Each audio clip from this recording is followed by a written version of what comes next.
تاکہ تم دونوں ایک دوسرے کو دیکھ لو، کوئی باتیں کر لو۔ بیبے کی زبانی پتا چلا کہ ساری فلم کا تو ابھی ڈراپ سین باقی رہتا ہے۔ شیرا پتر بلو نکی سی تھی جب اس کی ماں اللہ کو پیاری ہو گئی تھی۔ میں نے ہی اسے ماں بن کے پالا ہے، پھر منظور تو اسے دیکھ دیکھ کے جیتا ہے۔ میری بچی سیدھی سادی ہے، آج کل کی لڑکیوں والے چلتر نہیں آتے اسے۔ تو اس پر اپنی کتابی باتوں کا روب نہ ڈالنے بیٹھ جانا، چار اچھی باتیں کرنا تاکہ بچی کا دل ہولا نہ ہو۔ پتر، کڑی جب اپنا سب کچھ چھڑ کر آتی ہے تو سسرال والوں کو اسے پیار اور مان کے ساتھ اپنے گھر کا حصہ بنانا چاہیے۔ جتنا اسے اپنا سمجھو گے اتنا جلدی وہ اپنوں کو بھولتی جائے گی۔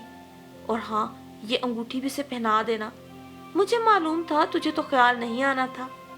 بیبے سارا سبق پڑھا کر اور ایک سرخ مخملی ڈبیا میرے ہاتھ پہ رکھ کر جلدی تیار ہو کر باہر آنے کا حکم صادر کر کے چلتی بنی۔ کچھ دیر بعد میں اماں کے کمرے کے آگے کھڑا تھا جسے اماں نے پلاسٹک کے پھولوں اور چمکیلی پتیوں سے خوب سجوایا تھا۔ میں 5 منٹ تک دروازے پہ کھڑا رہا اور پھر آڑ یا پاڑ کا خیال کر کے اندر داخل ہو گیا۔ پلنگ پر ایک لال رنگ کی گٹھڑی لمبا سا گھونگھٹ نکالے پیروں تک بچھی بیٹھی تھی۔ لال رنگ کے سوٹ پر اتنے ستارے تھے کہ شاید کپڑے کو بھی سانس نہیں آ رہا تھا۔ گٹھڑی کا پھیلاؤ اس کے صحت مند ہونے کی طرف اشارہ کر رہا تھا۔ میں نے دھیرے سے پلنگ کے قریب بیٹھ کر سلام کیا اور گھونگھٹ الٹ دیا۔ وہی ہوا جس کا ڈر تھا۔ ایک موٹی تازی گنوار دیہاتن سجی بیٹھی تھی، گہری لال لپسٹک، گالوں پہ گلابی لالی، بڑا سا نتھ ٹیکا جس نے آدھے سے زیادہ چہرے کو چھپا رکھا تھا۔ رنگ تو خیر گورا چٹا تھا مگر موٹاپے نے ہر چیز کا بیڑا غرق کر رکھا تھا۔ اور پھر جیسے ایک چیخ کے ساتھ میں بستر سے اٹھ بیٹھا۔ بیبے کے جانے کے بعد چند گھڑیوں کے لیے میری آنکھ لگ گئی تھی اور انہی چند لمحوں میں میں نے یہ ہولناک خواب دیکھا تھا۔ انگوٹھی کی ڈبیا ابھی بستر کے سرہانے ہی پڑی تھی اور پگڑی اور شیروانی بھی ہنوز اپنی جگہ موجود تھی۔ میں نے ایک دم سکھ کا سانس لیا مگر مجھے پتا تھا بکرے کی ماں کب تک خیر منائے گی۔ جیسا میں نے ابھی ابھی خواب دیکھا تھا ایسی ہی حقیقت کا چند لمحوں کے بعد مجھے سامنا کرنا تھا۔ ویر جی، بیبے کہہ رہی ہے جلدی سے تیار ہو کے ان کے کمرے میں آ جاؤ، تھوڑی دیر میں ماما جی بلو بھابھی کو آ کر لے جائیں گے۔ چھوٹی آپا نے دروازے میں سے منہ نکال کر خبر نامہ سنایا اور جلدی سے غائب ہو گئی۔ میں منہ بناتے ہوئے واش بیسن کی طرف چل دیا۔ کمرے میں داخل ہونے کے بعد پھر جو منظر میری نگاہوں نے دیکھا وہ تو خواب والے منظر سے زیادہ چونکا دینے والا تھا۔ سلیقے سے کیا گیا میک اپ، نفیس سا سونے کا سیٹ، بلڈ ریڈ اور ڈل گولڈن کلر کا بہت پیارا سا لہنگا پہنے پلنگ پر ایک دبلی پتلی گوری چٹی خوبصورت سی دلہن بیٹھی تھی۔ گھونگھٹ پہلے سے ہی اٹھا ہوا تھا اور تھوڑی گھٹنوں پہ ٹکائے وہ سجی بنی گڑیا لگ رہی تھی جو میرا ہی انتظار کر رہی تھی۔ آہٹ پر پلکوں کو ذرا سا اوپر اٹھا کر دیکھا اور پھر جھکا لیا اور میں شیر دل بڑائش دروازے پہ ہی الفی کا اشتہار بنا زمین سے جڑا کھڑا تھا۔ پہلی نظر میں دیکھنے سے وہ کسی بھی سٹائل سے پینڈو نہیں لگ رہی تھی۔ بڑی مشکل سے اپنے پیروں کو حرکت دی، الفی سے آزاد کروایا اور پلنگ کے کنارے پر بیٹھ کر سلام کیا۔ جواب میں دھیرے سے سراہی دار گردن کو ہلکی سی جنبش دی گئی۔ یوں ہی پلنگ پر بیٹھے بیٹھے 5-10 منٹ کا وقفہ خاموشی کی نظر ہو گیا، کیونکہ میں بولتا بھی تو کیا بولتا۔ میں سارے غصے، جلن اور احساس برتری سے بھرے جملے دل میں دہراتا آیا تھا۔